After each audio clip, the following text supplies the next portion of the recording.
वागीशाद्या सुमनसः सर्वार्थानामुपक्रमे यन्नत्वा कृतकृत्या स्युः तन्नमामि गजाननम् शरदिन्दुविकासमन्दहासां स्फुरदिन्दीवरलोचनाभिरामाम् अरविन्दसमानसुन्दरास्याम् अरविन्दासनसुन्दरीमुपासे शरदिन्दुसुन्दररुचिश्चेतसि सा मे गिरां देवी अपहृत्य तमस्ततमर्थानखिलान् प्रकाशयतु श्रुतिस्मृतिपुराणानामालयं करुणालयम् नमामि भगवत्पादशङ्करं लोकशङ्करं व्यासाय विष्णुरूपाय व्यासरूपाय विष्णवे नमो वै ब्रह्मनिधये वासिष्ठाय नमो नमः। वाल्मीकिर्मुनिसिंहस्य कवितावनचारिणः शृण्वन् रामकथानादं को न याति पराङ्गतिम् यः पिबन् सततं रामचरितामृतसागरम् अतृप्तस्तं मुनिं वन्दे प्राचेतसमकल्मषम् गोष्पदीकृतवाराशिं मशकीकृतराक्षसम् रामायणमहामालारत्नं वन्दे नीलात्मजम् यत्र यत्र रघुनाथकीर्तनं तत्र तत्र कृतमस्तकाञ्जलिं बाष्पवारि परिपूर्णलोचनं मारुतिं नमत राक्षसान्तकम् मनोजवं मारुततुल्यवेगं जितेन्द्रियं बुद्धिमतां वरिष्ठं वातात्मजं वानरयूथमुख्यं श्रीरामदूतं शिरसा नमामि। वामे भूमिसुता पुरस्तु हनुमान् पृष्ठे सुमित्रासुतः शत्रुघ्नो भरतश्च पार्श्वदलयोर्वायुवादिकोणेषु च सुग्रीवश्च विभीषणश्च युवराट् तारासुतो जाम्बवान् मध्ये नीलसरोजकोमलरुचिं रामं भजे श्यामलम्। नमोऽस्तु रामाय सलक्ष्मणाय देव्यै च तस्यै जनकात्मजायै नमोऽस्तु रुद्रेन्द्रयमानिलेभ्यो नमोऽस्तु चन्द्रार्कमरुद्गणेभ्यः। रामाय रामभद्राय रामचन्द्राय वेधसे रघुनाथाय नाथाय सीतायाः पतये नमः।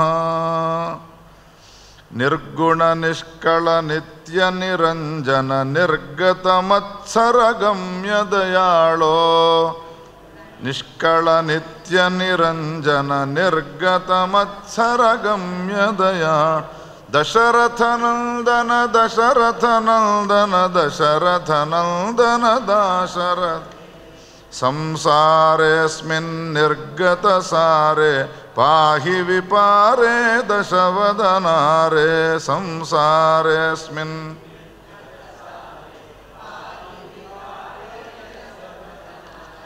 दशरथनन्दन दशरथनन्दन दशरथनन्दन दाशरथ सर्वसमत्वं सर्वहितत्वं सत्संगत्वं देहि विभो मे मत्वं सर्वहितत्वं सत्संगत्वं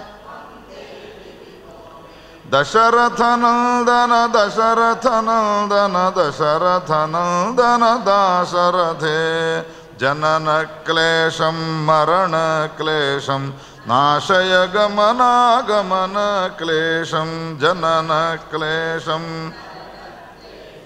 नाशय गमनागमनक्लेशं दशरथनन्दन दशरथनन्दन दशरथनन्दन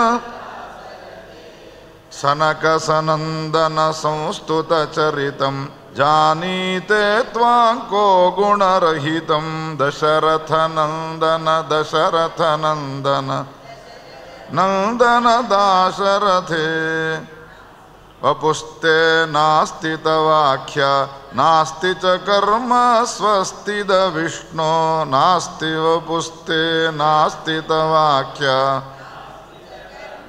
स्वस्तिद विष्णो दशरथनन्दन दशरथनन्दन दशरथ नन्दन दाशरथे माया कल्पितमिदमखिलन्ते रूपं कर्म च नाम च विविधं दशरथनन्दन दशरथनन्दन दशरथनन्दन दाशरथे दशरथनन्दन दशरथनन्दन दशरथनन्दन दाशरथे राजा राम जय राजा राम राजा राम जय सीताराम राजा राम जय राजा राम राजा राम जय सीताराम राम राम जय राजा राम राम राम जय सीताराम राम राम जय राजा राम राम राम जय सीताराम राम राम जय राजा राम राम राम सीताराम राम राम जय सीताराम राम राम जय सीताराम राम राम जय सीताराम विज्ञान हेतुं विमलायताक्षं प्रज्ञाघनं दिव्यसुखैकरूपं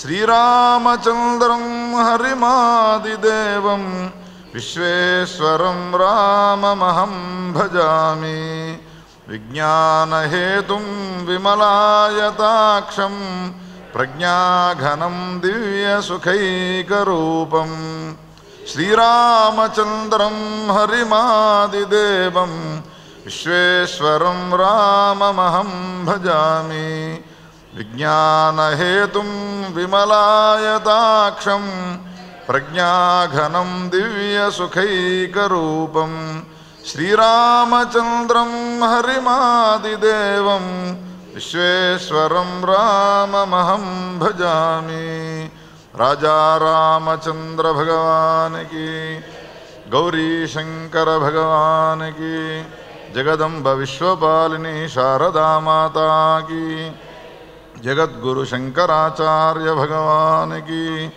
दक्षिणाम्नाय पीठाधीश्वर श्री भारती तीर्थ महास्वामी की तत्करकमल संजात विधुशेखर भारती स्वामी की नमः पार्वती पतये हर हर महादेव हर।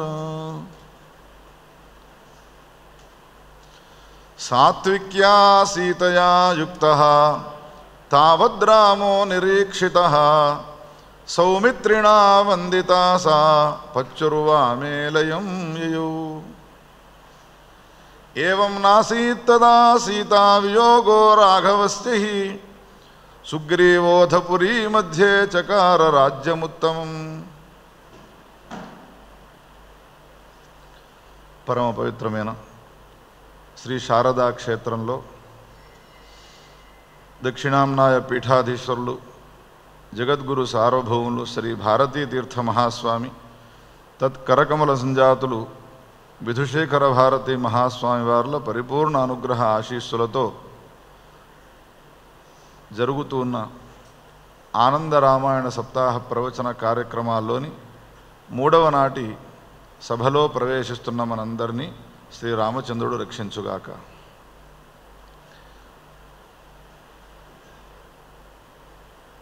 నిన్నటి కథలో శ్రీరామచంద్రుడు దండకారణ్యంలో సంచారం చేస్తూ ఉన్న సమయంలో సీతాదేవికి ఒక మాట చెప్పినాడు. హే సీతే, నీవు ప్రకృతి స్వరూపిణివి, నేను పురుషుడను. అనాది పదార్థములు రెండే లోకంలో ఉండేవి. ఈ ప్రకృతి పురుషుల యొక్క సంయోగం వలననే ఈ జగత్తులన్నీ కూడా ప్రాదుర్భవిస్తాయి. అందుకని ప్రకృతి పురుషులు ఎప్పుడూ కూడా విడిగా ఉండడానికి వీల్లేదు. ప్రకృతి లేకుండా పురుషుడు ఏ పని చేయలేడు. జగద్గురు శంకరాచార్యుల వారు సౌందర్యలహరిలో మొట్టమొదటి శ్లోకంలోనే చెప్పినారు, శివశక్త్యాయుక్తో యది భవతి శక్తః ప్రభవితుం నచేదేవం దేవో నఖలు కుశల స్పందితుమపి. అసలు ఆమె యొక్క ప్రవేశము లేకపోతే ఎంతటి మహానుభావుడైనా కానీ స్పందితుమపి, ఏమాత్రము కదలికలు లేనటువంటి వాడైపోతాడు, కించిత్తు కూడా వాడు కదలలేడు. స్వతంత్రమైనటువంటి ప్రకృతి కూడా ఉండజాలదు. పురుషుడిని లేకుండా ప్రకృతి కూడా ఏ పని చేయలేదు. శ్రీరామచంద్రుడు పురుషుడైతే జానకీదేవి ఆమె ప్రకృతి స్వరూపిణి అయితే విడివిడిగా ఉండడం ఎట్లా సాధ్యమవుతుంది? ఒకవేళ రావణాసుడు తీసుకువెళ్ళినాడు, సీతాదేవి చాలా నెలలు రాముణ్ణి వదిలిపెట్టి ఉన్నది, ప్రకృతి పురుషుల యొక్క వియోగం జరిగినట్టే. వాల్మీకి మహర్షి మహావేదాంతి, ఉపనిషత్తుల యొక్క పరిపూర్ణమైనటువంటి జ్ఞానాన్ని కలిగి ఉన్నటువంటి మహానుభావుడు కావున ఈ సందర్భంలో ఆయన చెబుతూ ఉంటాడు ఏమిటి అంటే, హే సీతే, నీలో 3 గుణాలున్నాయి. ప్రకృతి అనే పదమునకు త్రిగుణాత్మిక ప్రకృతి అని అంటారు కదా, సత్వరజస్తమో గుణాలతో కూడుకున్నదే ప్రకృతి అని అంటారు కదా. అందుకని ఆ 3 గుణాలతో కూడుకున్నటువంటి నీలో ఉన్న ఏ సాత్విక గుణము గలదో దానితో ఒక సీత, రాజస గుణం ఏది గలదో దానితో ఒక సీత, తమో గుణం ఏది గలదో దానితో ఒక సీతను నీవు సృష్టించుకొని, సాత్వికమైనటువంటి సీతవైనటువంటి నీవు నా హృదయంలో ప్రవేశించు, రాజస గుణముతో కూడుకున్న సీతవైన నీవు అగ్నిలో ప్రవేశించు, తమో గుణమైనటువంటి సీతవు నా పక్కన నీవు సంచరించు అని ఈ మాటలు చెప్పగా సీతాదేవి 3 రూపాలను ధరించి సాత్విక గుణమైనటువంటి కూడుకున్నటువంటి ఆ సీతాదేవి రాముని హృదయంలో ప్రవేశించినది. ఏతావత సీతా వియోగాన్ని రాముడు పొందనట్టే మిగతా ఏ దర్శనకారులు ఉన్నారో వాళ్ళంతా కూడా విజృంభించే అవకాశం ఉండేది. శంకరాచార్యుల వారు ఏమన్నాడు, శివశక్త్యాయుక్తో ఇది భవతి శక్తః ప్రభవితుం అన్నాడు కదా. నఖలు కుశల స్పందితుమపి. నిజమేనయ్యా, 3 గుణాల్లో 1 గుణము మాత్రమే ఆయనలో ఉండి మిగతా గుణాలన్నీ కూడా 2 గుణాల్లో 1 గుణము సమీపంలో ఉంటూ ఇంకో గుణము అగ్నిలో ప్రవేశించినది. ఏ గుణము అతనిలో ఉండానో ఆ గుణము ఉన్నది. 3 గుణాలను గురించి వివరించి భగవద్గీతలో సత్వగుణమును అలవరుచుకోవాలి మానవ జన్మనెత్తినటువంటి వాడు అని అంటారు. అందుకని సత్వగుణము ఏది గలదో అది తనలో ఉంటే లక్ష్మణుడు లేని సమయంలో ఆ సాత్విక సీత బయటికి వచ్చి రామచంద్రుల వారికి సేవ చేస్తూ ఉన్నటువంటిది. లక్ష్మణుడు వచ్చేలోపు మళ్ళీ శ్రీరామచంద్రునిలో లయమవుతూ ఒక లీలను చూపెట్టినది ఆ మహాసాధ్వీమణి సీతాదేవి. ఏవం నాసీత్ తదా సీతా వియోగో రాఘవస్య హి. అనేక ధర్మశాస్త్రాల్లో పతివ్రత ధర్మాలను గురించి చెప్పుతూ పతివ్రత అయినటువంటి ఏ స్త్రీ ఉంటుందో ఆ స్త్రీ భర్త యొక్క వియోగాన్ని 1 క్షణము కూడా పొంది ఉండకూడదు, ఎప్పుడూ తాను భర్త సమీపంలో ఉండాలి. మరి పతివ్రత శిరోమణులలో గొప్పనైనటువంటి శిరోమణి సీతామహాసాధ్వి. రావణాసురుడు కనుక ఒకవేళ సీతను తీసుకుని వెళ్ళినాడు, రామునికి ఆమెకు ఎడబాటనేటువంటిది ఏర్పడ్డది అని అన్న తర్వాత ఆమె పతివ్రత ఎట్లా అవుతుంది? పద్మపురాణాది మహాపురాణాల్లో పతివ్రత ధర్మాలను చెప్పుతూ అనేక ఉపాఖ్యానాలను కథలను వర్ణించినాడు వ్యాస భగవానుడు. 1 క్షణము కూడా ఎడబాటు అనేటువంటిది పతివ్రతకు ఉండరాదు. ఇప్పుడు ఆనందరామాయణంలో వాల్మీకి చేసిన పని ఏమిటి అంటే, క్షణము కాదు కనురెప్పపాటు కాలం కూడా సీతాదేవి ఆయనను వదిలిపెట్టి ఉండదు. సాత్వికమైనటువంటి రూపాన్ని ధరించినటువంటి ఆ సీతాదేవి ఆయన హృదయంలో ఉండడం వలన, అందుకనే వాల్మీకి అంటాడు, ఏవం నాసీత్ తదా సీతా వియోగో రాఘవస్య హి. సీతా వియోగం అనేటువంటిది శ్రీరామచంద్రునికి అయినది అని చెప్పడానికి వీలే లేదు. సాత్వికమైనటువంటి సీతానంలో ఉన్నది కావున. ఆ తర్వాత సుగ్రీవుడు శ్రీరామచంద్రుని చేత పట్టాభిషిక్తుడైనాడు, రాజ్యాన్ని పరిపాలన చేస్తూ ఉన్నాడు. జీవుల యొక్క లక్షణం ఎట్లా ఉంటుంది అంటే, భగవంతుడిని తనకు ఎంతవరకు అవసరమో అంతవరకు ఉపయోగించుకుంటారు. అవసరం తీరినది అన్న తర్వాత భగవంతుడిని మరిచిపోవడం సహజ లక్షణం ఇది. సుగ్రీవుడు ప్రతిజ్ఞ చేసినాడు, నాకున్నటువంటి కష్టాన్ని నీవు తొలగించు, తప్పకుండా సీతాదేవిని అన్వేషించి నీకు మళ్ళీ సీతను కలిగిస్తాను అన్నాడు. రోజులు గడిచిపోతూ ఉన్నా కానీ ఇచ్చినటువంటి మాటను నిలబెట్టుకోకుండా ఉన్నటువంటి సుగ్రీవుని యొక్క పరిస్థితిని గమనించి శ్రీరామచంద్రుడు చాలా కోపానికి వచ్చినాడు. లక్ష్మణస్వామి ఈ విషయాన్ని సుగ్రీవునికి చేర్చగా, సుగ్రీవుడు తన తప్పిదాన్ని ఒప్పుకున్నటువంటి వాడి క్షణంలోనే ఒక పెద్ద ఎత్తున సభను ఏర్పాటు చేసినాడు. ఏర్పాటు చేసి వానరులందరినీ కూడా ఒక చోటికి రమ్మని, హే వానరోత్తములారా, మీరంతా కూడా దిక్షు సర్వాషు వివిధాన్ వానరాన్ ప్రేష్య సత్వరం యామ్యాం దిశం జాంబవంతం అంగదం వాయునందనం. 4 దిక్కులకు 4 గుంపులుగా చేసి, తూర్పుకు కొంతమందిని, దక్షిణమునకు కొంతమందిని, పశ్చిమానికి ఉత్తరమునకు కొంతమందిని పంపగా, అందులో దక్షిణ దిక్కుకు పంపించేటువంటి వాళ్ళలో జాంబవంతుడు, అంగదుడు, వాయునందనుడైనటువంటి హనుమంతుడు కూడా ఉన్నాడు. నలుడు, సుషేనుడు, శరభుడు మొదలైనటువంటి వాళ్ళు ఉత్తర దిక్కుకు ప్రయాణమై వెళ్ళినారు. ఈ విధంగా ఆయా దిక్కులకు వెళ్ళినారు. వెళ్ళే సమయంలో హనుమంతుని పైన ఒక విధమైనటువంటి విశ్వాసం ఉన్నది రామచంద్రునికి. హనుమంతుడిని పిలిచి, రామో ముద్రికాం స్వాం దదౌ మారుతి సత్కరే. హనుమంత, నేను నీకు ఈ ముద్రికనిస్తున్నాను, ఈ ముద్రికను నీవు సీతాదేవికి ఇవ్వవయ్యా అన్నాడు. ఇంతమంది వానరులు ఉన్నారు, వీళ్ళంతా కూడా సీతా దర్శనం కోసమే వెళుతున్నారు, అన్వేషణ కోసము. మరి ఎవరిపైనా లేనటువంటి విశ్వాసం ఇతనిపైన ఎట్లా కుదిరినది? మొట్టమొదటి సమాగమము ద్వారానే హనుమంతుడు ఎంత గొప్పనైనటువంటి వాడు అనే విషయాన్ని కనుగొన్నాడు.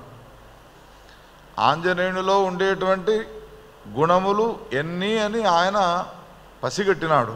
బుద్ధిర్, బలం, యశోధైర్యం, నిర్భయత్వం, అరోగత, అజాడ్యం, వాక్పటుత్వంచ. వాడిని స్మరణ చేస్తేనే ఇవన్నీ కూడా మనకు కలుగుతాయి. హనుమత్స్మరణాత్ భవేత్. ఎవడిని స్మరిస్తే ఇవన్నీ మనకు కలుగుతాయో వానిలో ఇవన్నీ లేకుండా ఉంటాయా?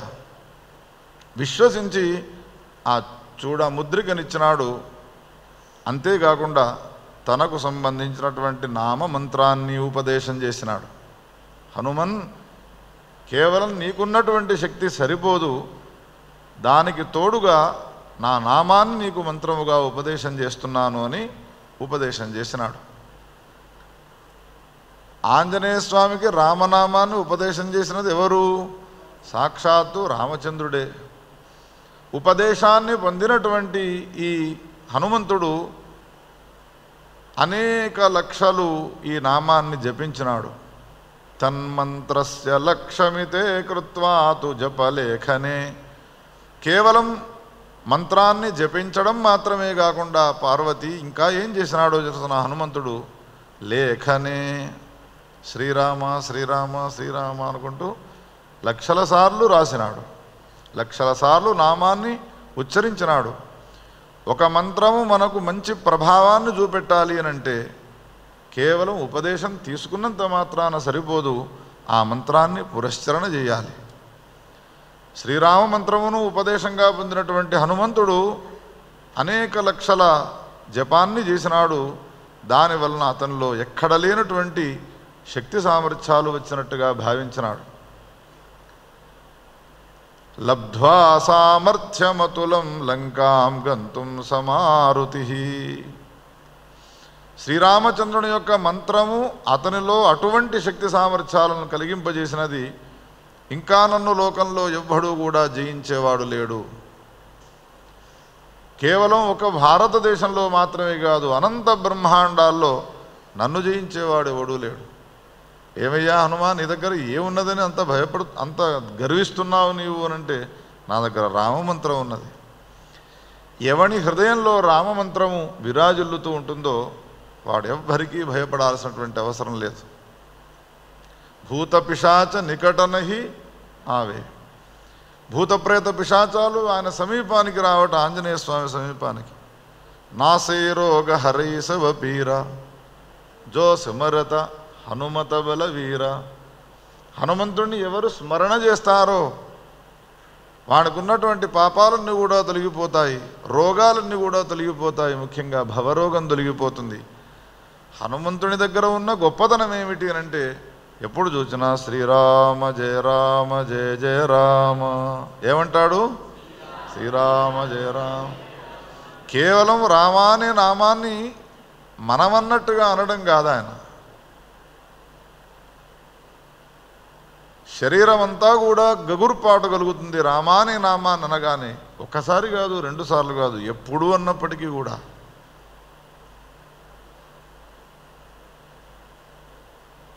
బాష్పవారి పరిపూర్ణలోచనం. కళ్ళ వెంబడి అశ్రుధారలు గారుతూ ఉంటాయి. ఎందుకయ్యా రామానగానే ఇంత నీకు కళ్ళ వెంబడి నీళ్లు గారుతున్నాయి అంటే, ఏమో నాకు తెలియదయ్యా అంటాడు.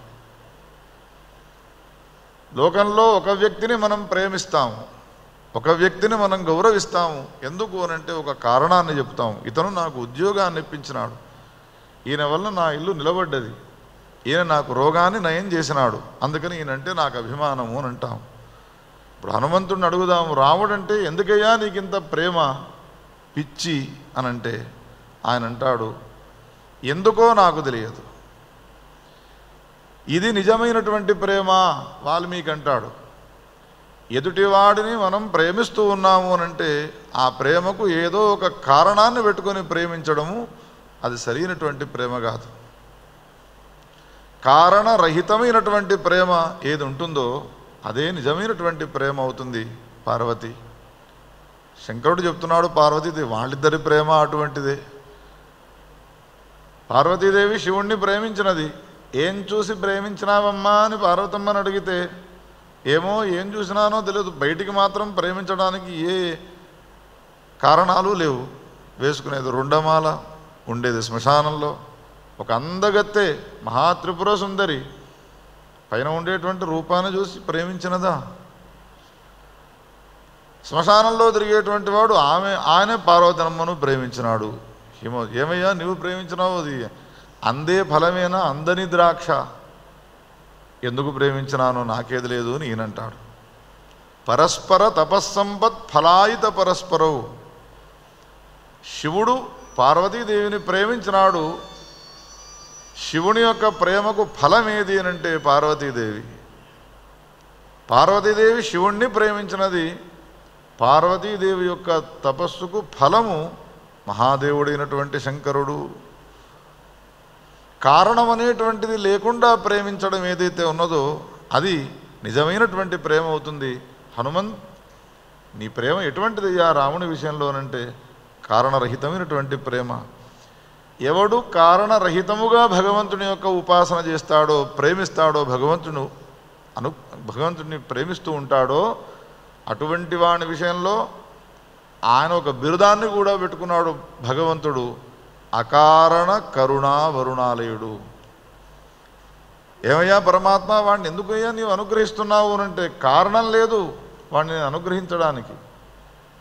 కారణం లేని ప్రేమను మనం చూపితే, కారణం లేనటువంటి భక్తిని మనము ఆ భగవంతుని విషయంలో చూపితే భగవంతుడు మన విషయంలో ఎట్లా ఉంటాడు అనంటే అకారణ కరుణావరుణాలయుడు. కారణము లేకుండా మనపైన కరుణను కురిపిస్తాడు. ఆ కరుణ ఎటువంటిది? ఒకరోజు 2 రోజులు కురిపించేది కాదు, వరుణాలయం. వరుణాలయము అంటే సముద్రము అని అర్థం. మనకు భగవంతుని పైన బిందువు మాత్రమే ప్రేమ ఉంటుంది.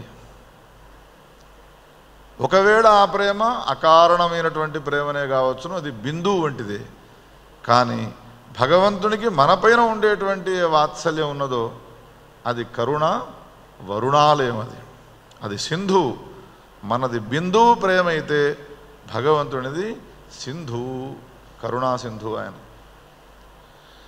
అందుకని ఆయన నమ్మినాడు ఆంజనేయ స్వామిని. ఆంజనేయ స్వామికి ఇచ్చినాడు ఆ ముద్రికను. రాముడికి నమస్కారం చేసి 3 ప్రదక్షిణాలు చేసినటువంటి వాడి బయలుదేరినాడు. వెళ్ళే సమయంలో దగ్గర దాకా పిలిచి ఎవ్వరు లేకుండా ఉన్న విషయాన్ని గమనించి చిత్రకూట పర్వతంలో జరిగినటువంటి కొన్ని వృత్తాంతాలను నేను నీకు వినిపిస్తాను, నీవు రామదూతవేనా కాదా అనేటువంటి నమ్మిక ఆమెకు కలగాలి కదా అని మనశ్శిలాయాస్తిలకం సీతాఫాలే వినిర్మితం. మనశ్శిల అనేటువంటి ఒక శిల ఉంటే ఆ శిలపైన సీతాదేవిని కూర్చుండబెట్టి శ్రీరామచంద్రుడు తిలకాన్ని దిద్దినాడట సీతామహాసాధ్వికి. గోరింటాకు తీసుకువచ్చి దాన్ని చక్కగా మెత్తగా చేసి అడవిలో సీతమ్మ యొక్క చేతులకు ఏ ప్రాంతంలో పెట్టినాడో ఆ విషయాన్ని రహస్యంగా చెప్పినాడు ఆంజనేయ స్వామికి. ఒక భార్యాభర్తలు, ఒక ప్రేయసీ ప్రియులు ఏకాంతంలో రహస్యంగా ఉన్న సమయంలో ఒకనికి ఆ విషయాలు చెప్పుతూ ఉన్నారు అని అంటే వాడిపైన ఎంత విశ్వాసం ఉంటే చెప్పాలి. శ్రీరామచంద్రుడికి అంత విశ్వాసం హనుమంతుడిపైన. మనశ్శిలాయాస్తిలకం సీతాఫాలే వినిర్మితం గండయో పత్రవల్యాది సీతాయై కథ్యతామ్రహ. సీతాదేవికి ఈ విషయాలన్నీ కూడా ఏకాంతంలో జరిగిన విషయాలను నీవు తెలియజేయవయ్యా అన్నాడు. హనుమంతుడు రామచంద్రుడికి నమస్కారం చేసినటువంటి వాడై బయలుదేరి వెళ్ళినాడు. అన్ని దిక్కులకు వెళ్ళినటువంటి ఏ వానర పుంగవులు ఉన్నారో వాళ్ళంతా కూడా నిరాశా నిస్పృహలతో కూడుకోనున్నారు. దక్షిణ దిక్కుకు వెళ్ళినటువంటి ఏ జాంబవంతుడు, అంగదుడు, వాయునందనుడైనటువంటి హనుమంతుడు, మిగతా వానరులు ఉన్నారో వీళ్ళంతా కూడా అనుకోకుండా నీళ్లు తాగడం కోసమై ఒక చోట ప్రవేశించినారు, గుహలోకి వెళ్ళిపోయినారు, దారి తప్పినారు. 1 కాదు 2 కాదు 18 రోజులు గడిచిపోయినాయి. సుగ్రీవుడు పెట్టినటువంటి పరిధి ఎంత అంటే 1 రోజుల లోపు మీరు నాకు సీతాదేవి యొక్క జాడను తీసుకొని రావాలి, ఎక్కడ ఉన్నదో తెలియజేయాలి. ఒకవేళ మీరు ఆ పని చేయలేదు అని అంటే సుగ్రీవుడు అనేటువంటి నేను మిమ్మల్ని అందరినీ కూడా సంహారం చేస్తాను. ఎవరెవరిని నియోగించినాడో వాళ్ళలో ఎవరు కూడా సీతాదేవి జాడను కనుక తీసుకురాలేదు అంటే వాళ్ళను సంహరిస్తాడు. ఇంతలో విశాలమైనటువంటి ఆ గుహలో ప్రవేశించి ప్రయాణమై వెళుతుండగా జగజగ మెరుస్తూ ఉన్నటువంటి ఒక సింహాసనం పైన ఒక స్త్రీ కూర్చొనున్నది. ఆమె సమీపానికి వెళ్ళి నిలబడ్డారు. అమ్మా, నీవెవరు, ఈ గుహలో నీవెందుకున్నావు అంటే హేమ అనేటువంటి పేరు గల ఒక విశ్వకర్మ కూతురు. ఆమె నాట్యంలో మహాదేవుణ్ణి సంతోషపెట్టినది. ఈ గుహలో చాలా కాలం ఆమె ఉండి నన్ను ఇక్కడ నియోగించిపోయినది. నా పేరు స్వయంప్రభ అని అంటారు. ఆ హేమ అనేటువంటి పేరు గల అమ్మాయికి నేను పరిచారికనై ఉన్నాను. ఎంతకాలం అమ్మా నేను ఈ గుహలో ఉండాలి అనంటే, ఏనాడైతే రాముని కొరకై అన్వేషణ చేయడానికి వానరులు వస్తారో, దారి తప్పుతారు, ఈ గుహలో ప్రవేశించి వాళ్లకు దారిని చూపి నీవిక్కడి నుంచి వెళ్ళిపోనన్నది. నా అదృష్టం బాగా ఉన్నది, మీరంతా కూడా ఈ సమీపానికి వచ్చినారు, ఈ ప్రాంతం నుండి మీరు వెళితే బయటికి వెళ్ళగలుగుతారు అని చెప్పి ఆమె అదృశ్యమైపోయినది. బయటికి వచ్చినారు. లెక్క పెట్టుకుంటే 18 రోజులు గడిచిపోయినది గుహలోనే. సమయం ఆసన్నమైనది. 18 రోజుల నుండి సీతాదేవికి సంబంధించినటువంటి జాడను కనుగొనలేనటువంటి ఈ వానరులు ఇంకా 10-12 రోజుల్లో ఏం కనుగొనగలుగుతారు గనక